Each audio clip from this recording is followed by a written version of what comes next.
Hey guys, welcome to Friday night. When I was making that compilation of all the Friday Waffles, I realised just how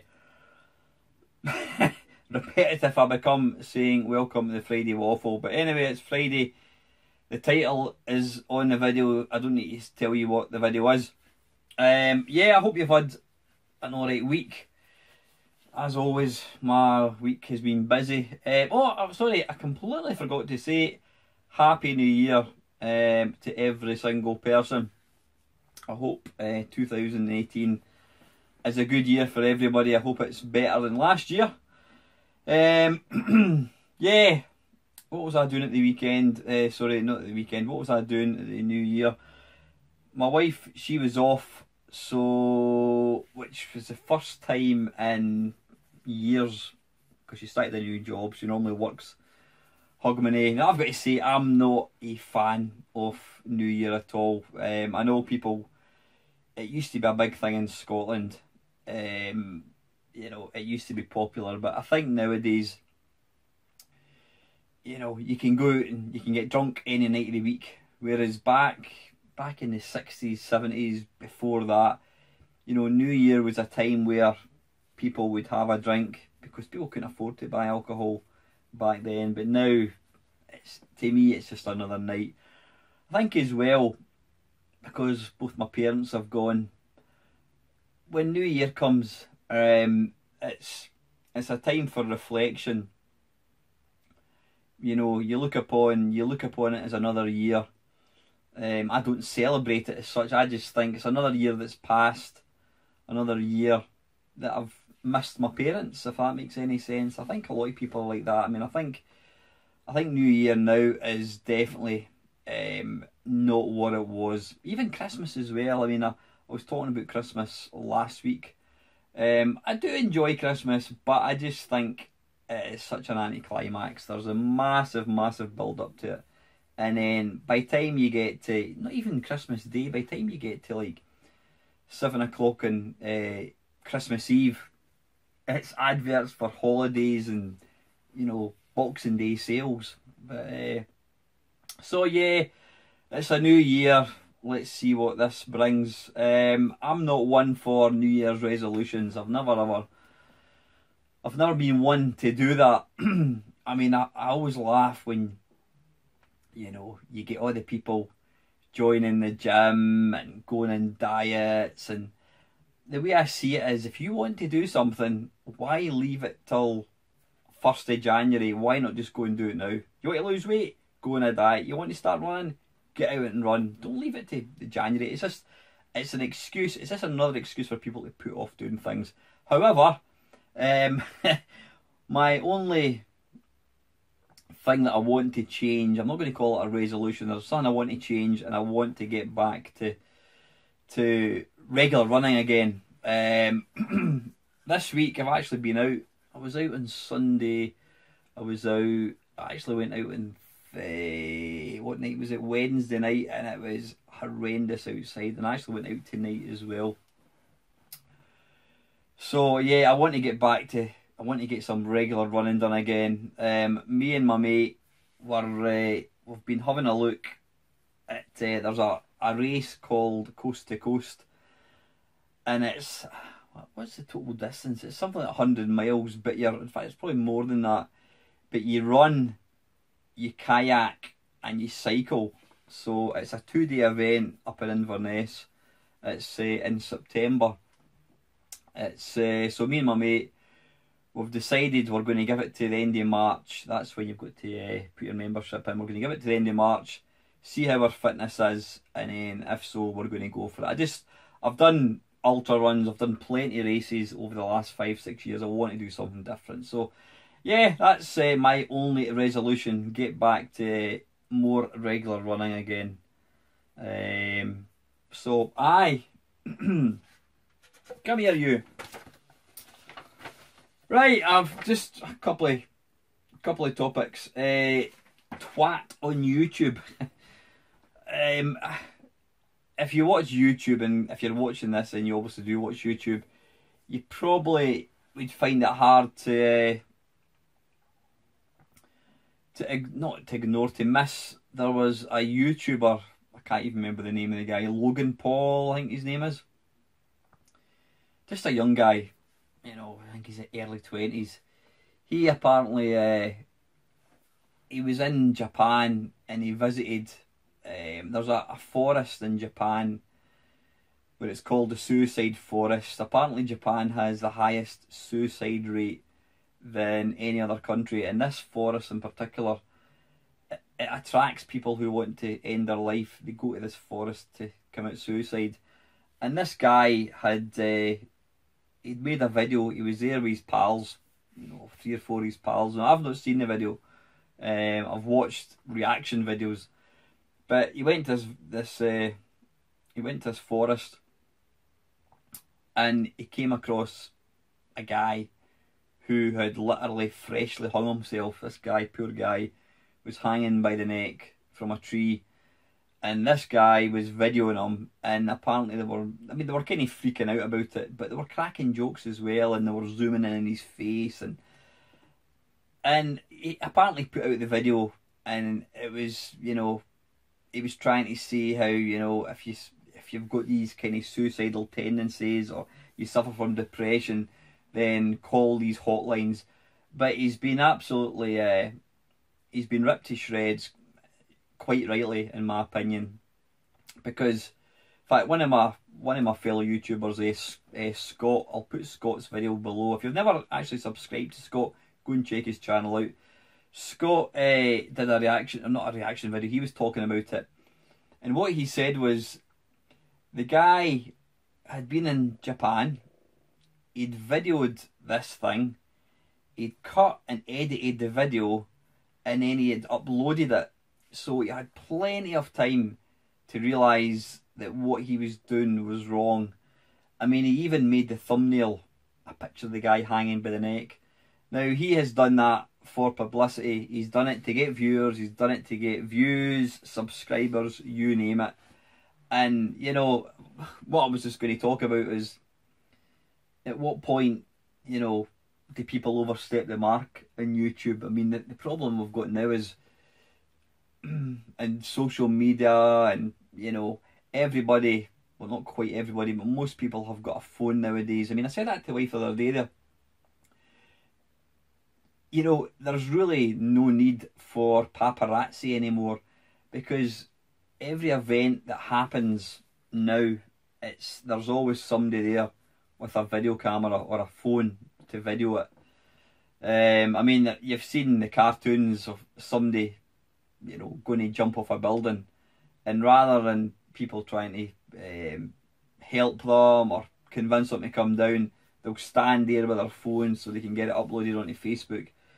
And yeah, I think that's the way we've kind of become now. You know, there's an element of society now that they're so self-obsessed with fame and money, and you know, for somebody to put together a video without any thought to, you know, the victim's family, the victim himself, you know, friends, whatever, it's just very, very naive. Yeah, he's only 20-year-old, but he's old enough to know better. But anyway, yeah, that's I think that's a perfect example of, you know, overstepping the mark, you know. But anyway, right, next, anything else? Before I kind of start, I just want to say my subscriber numbers, they were kind of stuck for about a month, round about the 1680.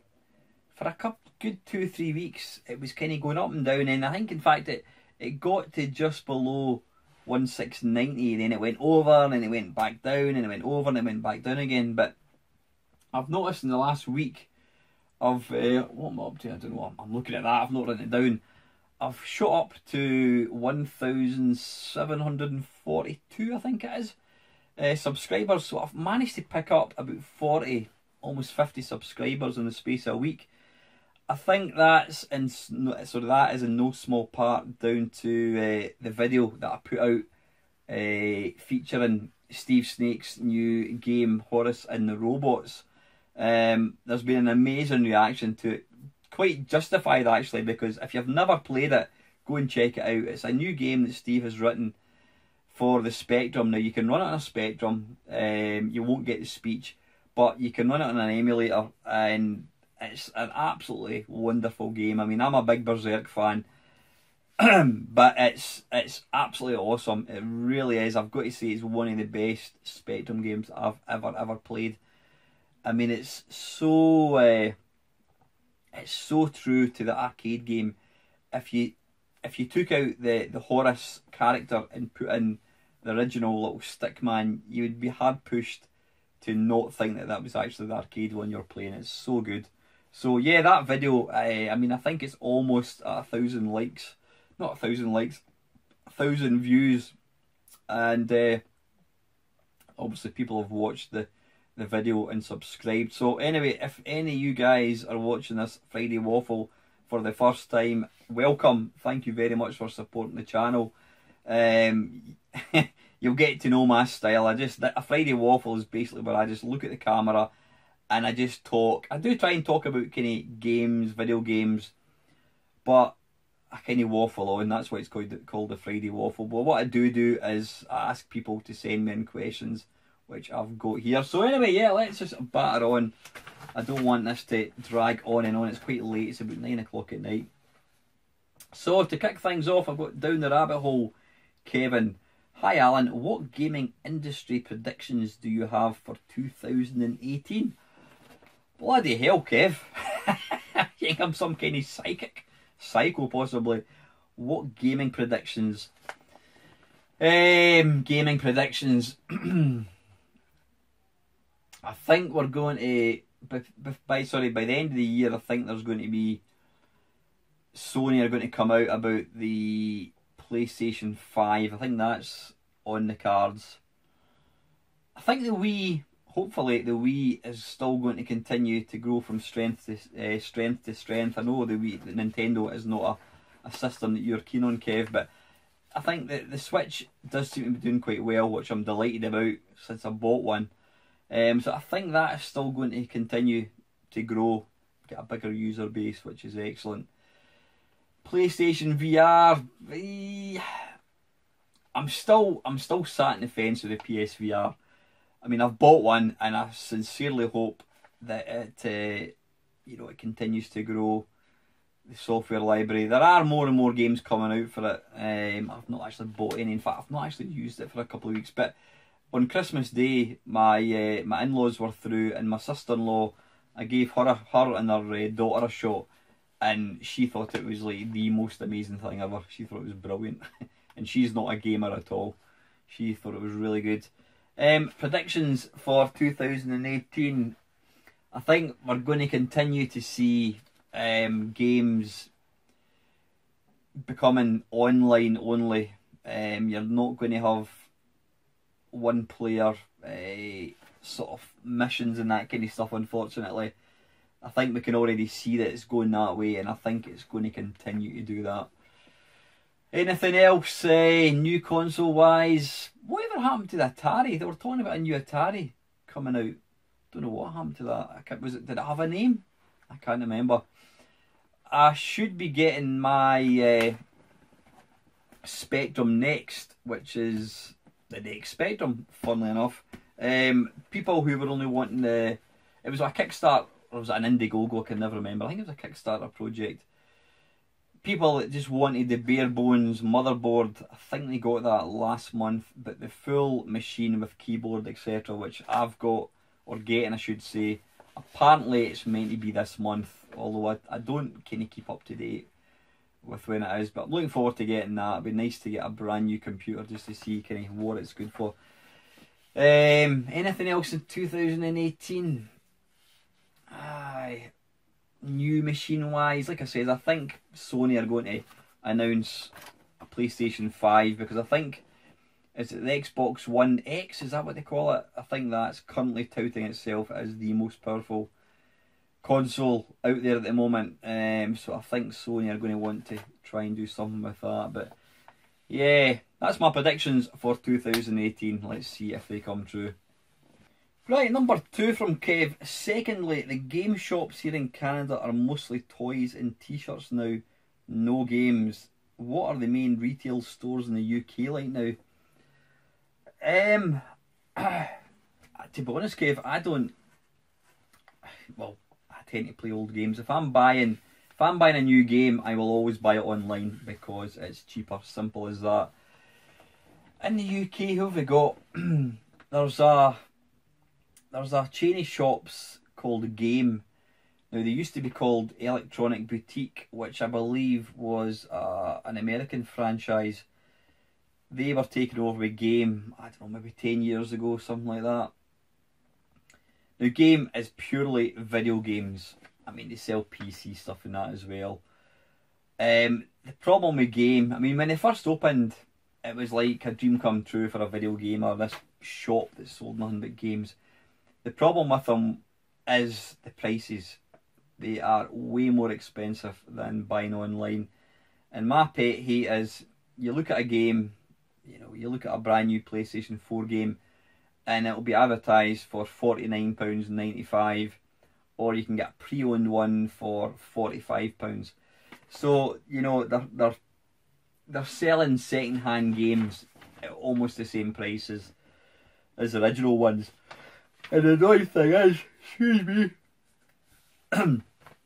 when they sell a second-hand game, all the profit goes to them. They don't pay any profit to any of the manufacturers at all. So it's a bit cheeky. But yeah, we've got Game, although I believe they're in not a very good financial position. So what their long-term future is, I've got no idea.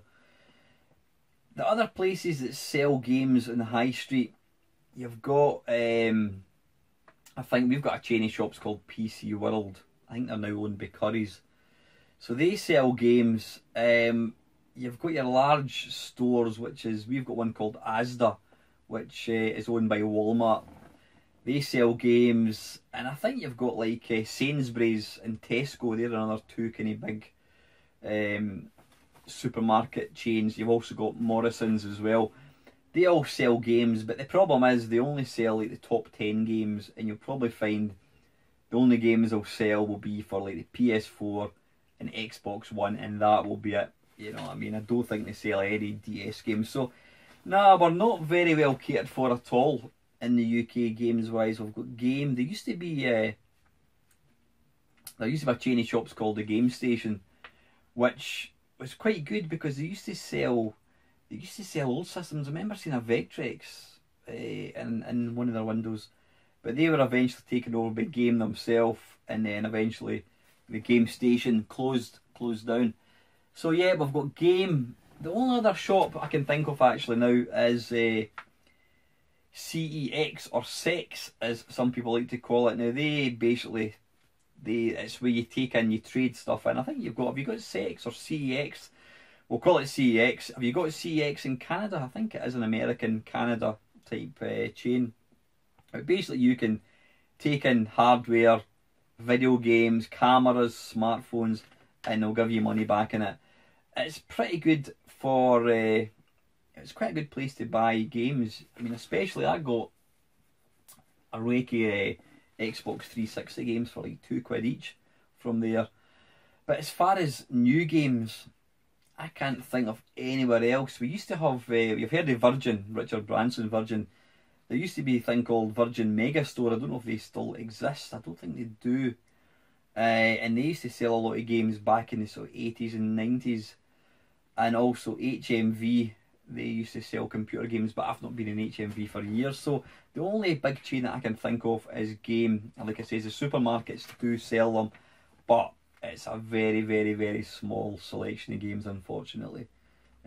So yeah, I'm interested. What are the kind of game shops out in Canada, Kev? I'm interested to know what they were. Right, thirdly, Top Hat Gaming Man did a video about how gamers in the UK are starting to believe that the NES was part of their childhood in the 1980s. But I lived here at that time and I never saw anyone with an NES, so would you agree with his sentiment that British gamers are following American nostalgia? I don't think that's entirely true. I'm sure the people that are following nostalgia probably did have one. The NES, it did exist in the UK, as did the Master System. But for myself, I wasn't interested because the problem they had was most people had a computer. You either had a Commodore 64, Spectrum, BBC, whatever. And when you looked at the graphics on the NES, on the NES, they really weren't any better than the Commodore 64. And then you looked at the price. I mean, an NES game, I think, was about £40 maybe. I don't know if it was as much as 40, but it was a lot of money. Whereas you could go out and get a budget game for £2, or you could get a full price game for like, you know, £9.99. So the NES, it was always going to be an uphill struggle. They're trying to compete with people. They're trying to compete with computers. People had computers. We all had computers. I mean, I got my Commodore 64 in 1983, 1984. I think it was the tail end of 1983. I got my Commodore 64. So at that point, when I saw pictures of the NES, you know, if the games had been a tenner, then I think it would have been a popular thing.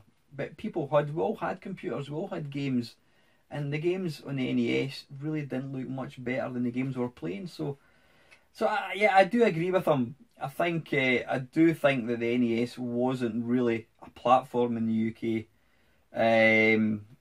But you know, I knew a guy who knew somebody, or I knew a guy whose mate had an NES. That was the closest I came to playing an NES. I never ever played one, never saw one, but my mate knew somebody who had one, so I guess there's a bit of truth in that. It wasn't really popular in the UK, but it was available, you know, so I dare say the people that have got the nostalgia were the people that owned it. I mean, that's why I've got no nostalgia. I don't own an NES. I mean, it's probably, apart from the Atari 2600, it's probably the classic classic home system, and yet I don't own one. And the reason is because I never owned one back in the day, so I've got no nostalgia for it at all. So yeah, that's number 3. Just excuse me a little second.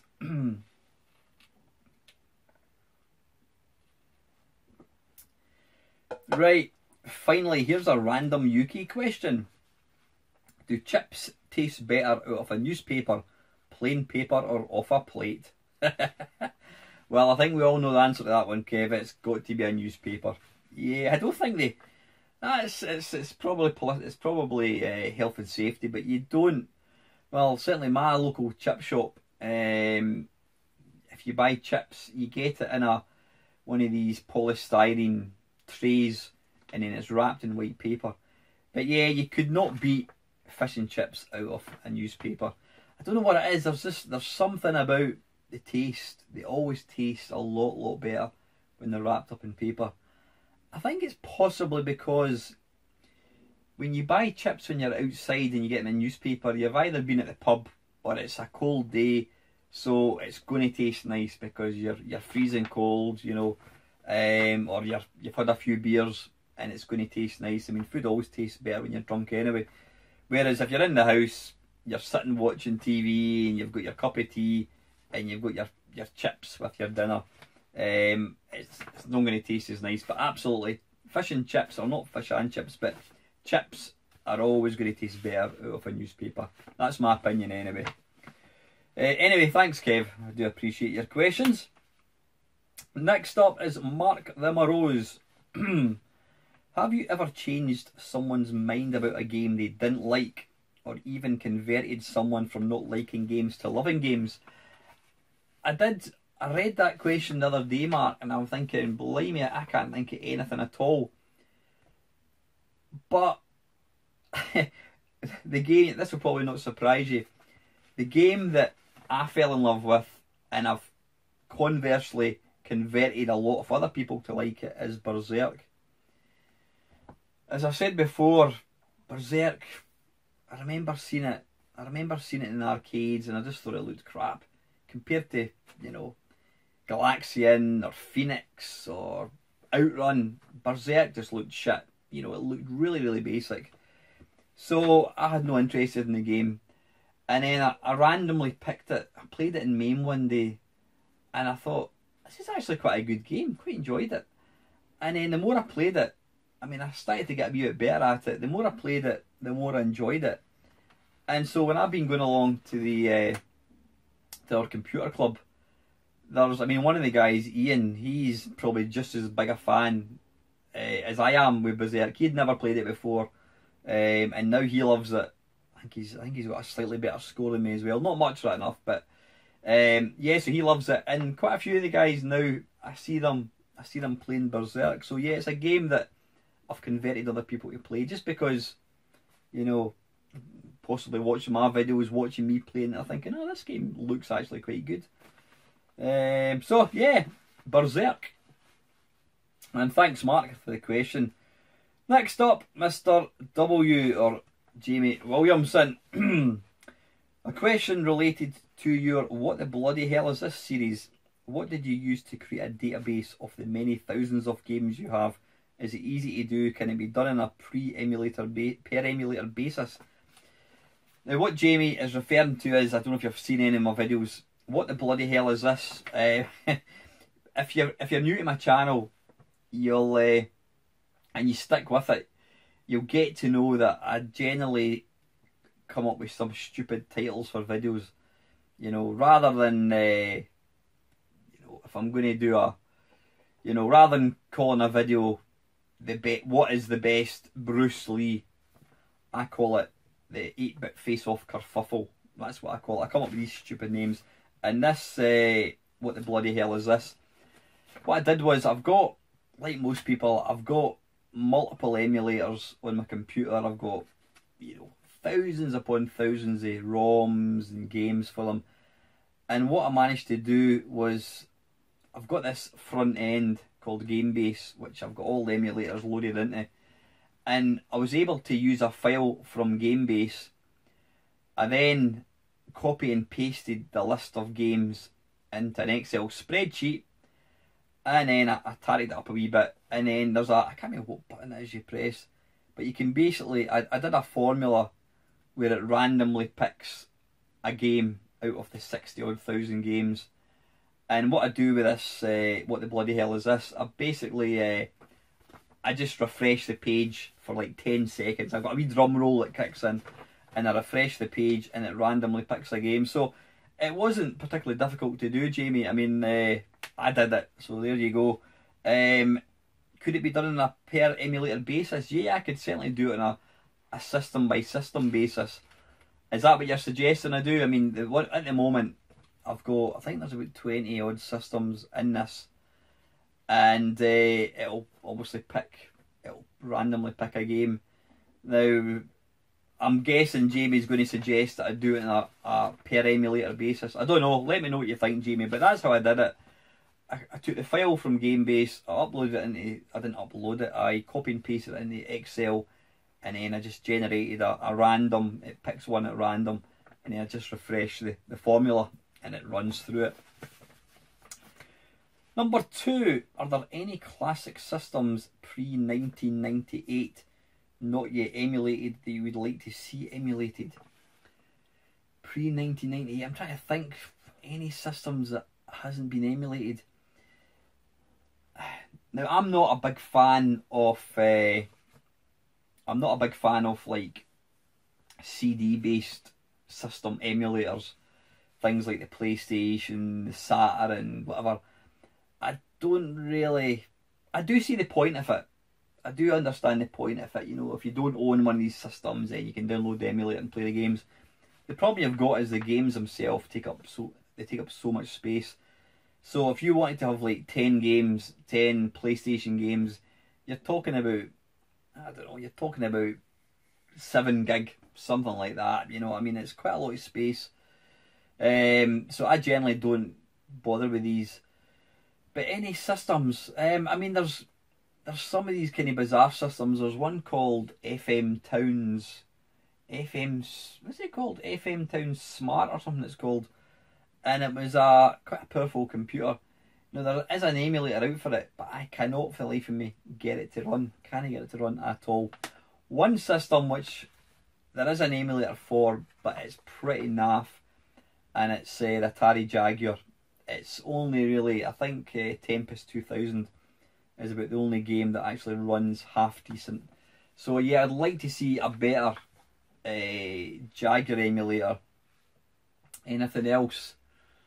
I mean, we've got emulators for everything else that I can think of. One that's interesting, I don't know why it's never been done, and again, I probably wouldn't bother with it because the space is Xbox 360. I wonder why nobody has emulated it, because it's a PC. You'd think it would be quite easy to do. Maybe there is. Is there? I don't know. I mean, I know people rave about like the Nintendo Wii and the Nintendo Wii U emulators, but like I says, I've got the real thing there. Really not too interested. But I can't think of anything else. Any other computers? I mean, there's some computers that the emulators aren't the greatest. Like the Dragon, the Auric. No, I tell a lie, the Auric's actually quite good, but unfortunately the Auric's not really a system that gets a lot of love. But I think generally most of the old systems have been emulated. I mean, I know the Sega Saturn, I think the emulation in that is still kind of in its infancy, or it's certainly quite early. It's not particularly advanced. A good Vectrex emulator would be nice, though how you can do Vectrex graphics on a PC I don't know. But saying that, I've played, what's the name of the game? I've played, well, what do you call it? Asteroids. You know, Asteroids in MAME looks pretty good, so a good, what do you call it, Vectrex emulator would be nice as well. But yeah, this, was it FM Towns Smarty or something like that? What's it called? It's meant to be quite a good computer. There is an emulator out for it, but I don't think I've managed to get it to work. Anything to work on it. But anyway, yeah. That's number 2. Number 3. Similarly, are there any arcade games you'd like to see that are not yet in MAME? Or again, are there but run like crap? Nah, I wouldn't say, Jamie. I mean, the version of MAME that I've got at the moment, it's maybe about 2-3 years old. I don't know any arcade games that have come out recently. I'm not interested in playing driving games or dance games or rock band games. I don't think there's any game. I mean, there's some classic games which I wouldn't be able to name any off the top of my head, that maybe the emulation isn't perfect, but I think for me, I can't think of any game that doesn't play in MAME. Like I says, I don't even know, do they still make arcade games? In fact, I was through it, playing 10-pin bowling a couple of days ago, and they had, I actually started taking a video and I switched it off. I thought, what's the point of this? And the only games they had were like, was it Time Crisis 4, I think it was. There was some light gun games and there was some driving games, and that was basically it, you know, none of the classics. So nah, to answer your question, Jamie, I don't think there's any game at all that doesn't run, any game that I want, it doesn't run in MAME, which is good. Number 4, bit of a random one inspired by me recently reading up on it. Do you remember the hype around the unreleased Konix multi-system console? The one with a moving chair and interchangeable controller that allowed a steering wheel or yoke to be attached, etc. And did you want one? Could such a system have it ever worked, do you think? I certainly do remember it, Jamie. I mean, I think it was like the late 80s. I think it was about 88. I remember seeing pictures of it. In fact, what I'll do is I'll stick a wee picture of the system. As Jamie says, it was basically, it was a it was a console, and it came with a seat that was on a stand, and I don't know if the TV was part of it. I think you had to supply the TV. There was a frame where you put your screen, and you sat in this chair, and you had like a yoke, like a Star Wars yoke type thing. You could swap it over for a sort of joystick. You could swap it over for a steering wheel. So, and the big thing about it, I think, I might be wrong in this, I think it was maybe going to vibrate as well. It was, yeah, it was like the most incredible looking thing I'd ever seen. And, you know, the industry went mad for it. But needless to say, it never came to fruition.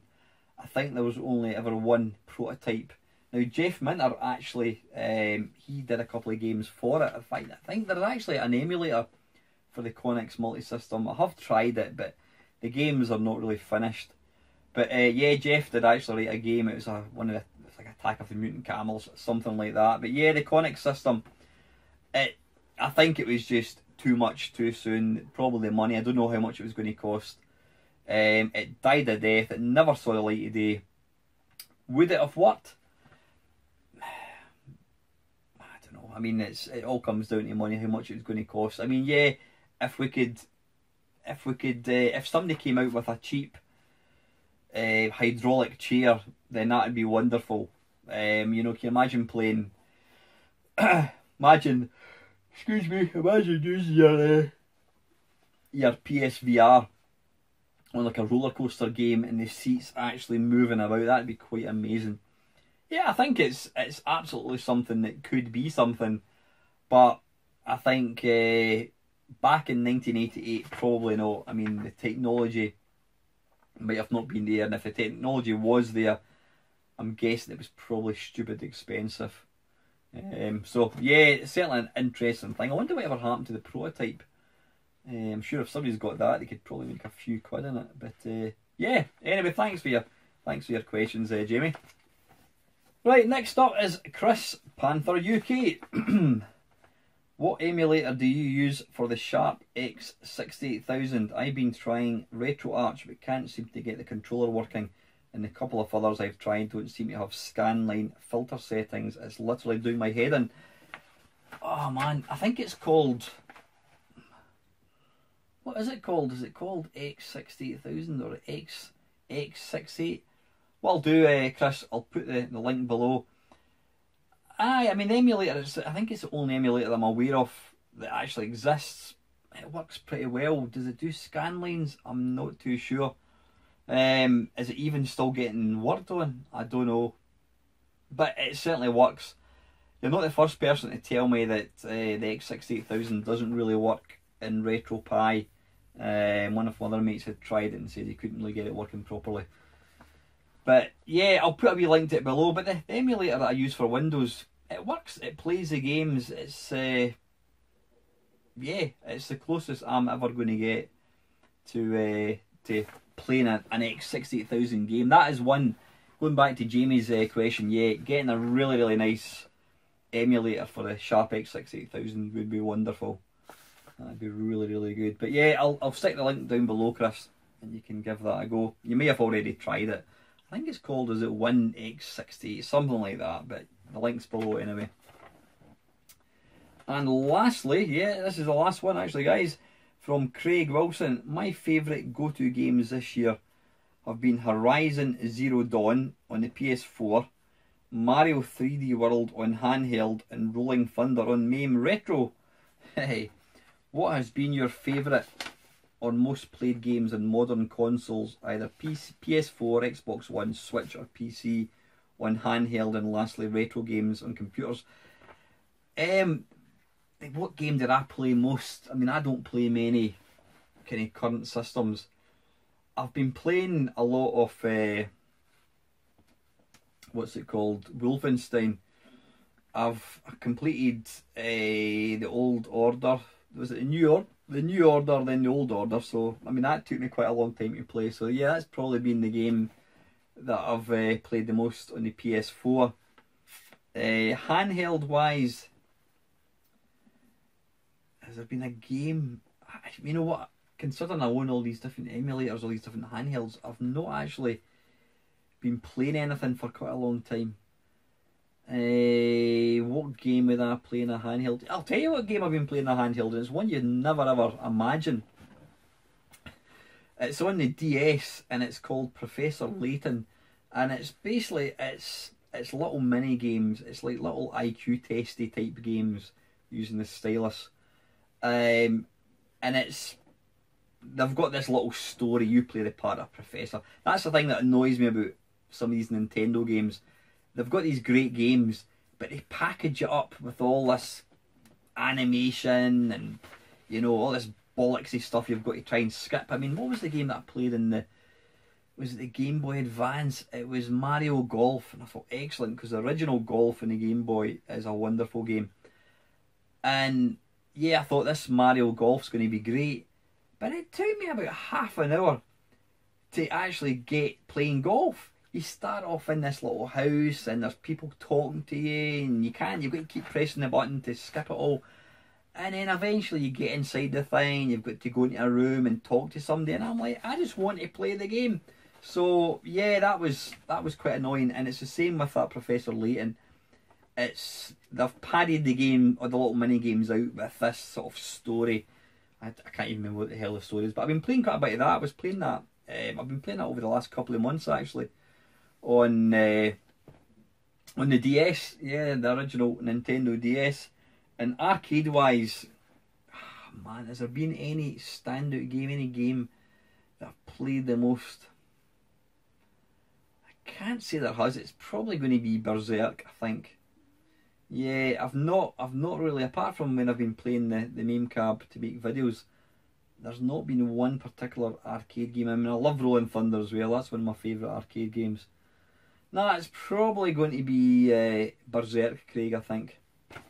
Yeah, so and listen guys, thank you very, very much for all the questions. Coming up, excuse me, coming up, I was when I put out the Horace and the Robots, I saw a comment from a gentleman, and I contacted him on Facebook, and I was talking to him, and that gentleman goes by the name of Stuart Campbell. Now, Stuart is known as the Rev on the interweb. If you don't know who Stuart Campbell is, he's a political gaming, video game journalist. In my mind, he is the best gaming journalist ever. I mean, I really used to enjoy reading his reviews. He used to work on Amiga Power. He worked on I think he worked on a Spectrum magazine as well. He also worked on with Sensible Software, working on Cannon Fodder, and I think he did a lot of the level designs for Cannon Fodder too as well. But I've been talking to Stuart quite a bit on Twitter. In fact, he actually sent me, he contacted me tonight, sent me a couple of games which I'm going to let you see. And so I took the opportunity to say to Stuart again, I says, look, you know, would you come on and have a chat with me? So he's agreed to do it, but he's quite busy at the moment. He's going to let me know, but I really look forward to that, because he's probably been the most requested person that I talk to, because he's such a character. You know, he really is. He's he's well known in the industry. He's an amazing journalist. He's very, very, very outspoken, even more so than myself. And funnily enough, he actually lives, his mum and dad, or he went to school about 5 minutes from where I live. So he's from this kind of neck of the woods, although I think he lives down south now. But yeah, with any luck, I'll be getting Stuart Campbell on for a blether. Look forward to it. I think he'll be a really, really interesting guest. So that is it, guys. Yeah, I hope this year turns out to be really good for everybody. Thanks as always to the constant support that you give me. I know I say it week in, week out, but I genuinely do mean it when I say that. If it wasn't for your guys' support, then this channel possibly wouldn't exist, because I'd be thinking, what is the point? So thanks to all the guys that have been here since day one. Thanks to all the new subscribers. You know, please check out, one thing you need to be aware, guys, if you go into the left hand side, you'll see a thing called playlist. You'll see lists and lists of different features that I've got. I mean, I think I'm now over 1,100 videos. So my channel isn't just about videos that I put out today, tomorrow, or next Tuesday. There's 1,000 other videos, quite literally 1,100 other videos you can go and watch.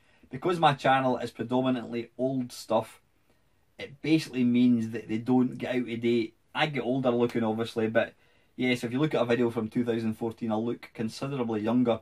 But the content and the topics that I'm talking about are still are still current, if that makes any sense, because all the stuff that I talk about is generally very old.